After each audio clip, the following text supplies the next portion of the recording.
Decoding the Enigma. Origins of superconductivity in high-temperature cup rates. Superconductors are materials capable of conducting electricity without any resistance when they are cooled below a specific temperature known as the critical temperature.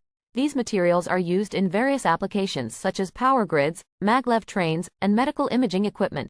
High-temperature superconductors, which operate at higher critical temperatures than conventional superconductors, hold great promise for enhancing these technologies. Nonetheless, the underlying mechanisms of their superconductivity are not yet fully understood.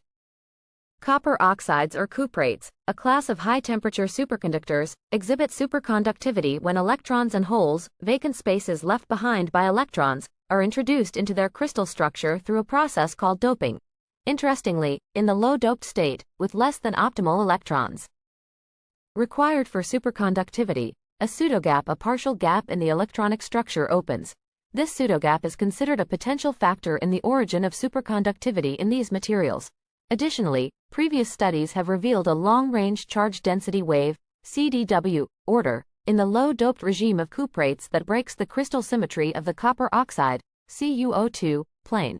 CDW is a repeating wave-like pattern of electrons that affects the material's conductivity. This symmetry breaking is significant as superconductivity has been known to arise inside or near symmetry-broken states. Moreover, in the bismuth-based cuprate superconductor, it has been shown that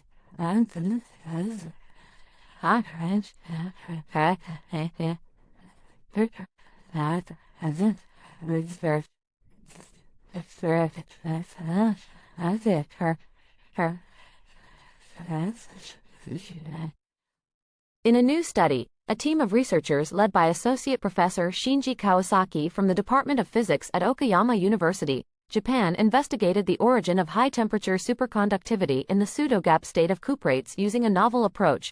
Professor Kawasaki explains, "In this study, we have discovered the existence of a long-range CDW order in the optimally doped Bi-2201, induced by tensile compressive strain applied by a novel piezo-driven uniaxial strain cell, which deliberately breaks crystal symmetry of the copper-4 oxide plane."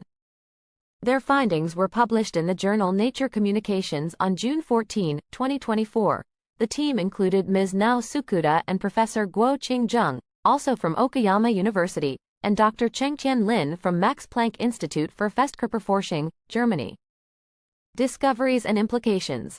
The researchers used nuclear magnetic resonance, NMR, spectroscopy to observe the changes in the electronic structure of the optimally doped Bi-2201 superconductor as uniaxial compressive and tensile strains were applied to the material. The results revealed that when the strain exceeded 0.15%, the material underwent a significant transformation, with the short-range CDW order transitioning into a long-range CDW order.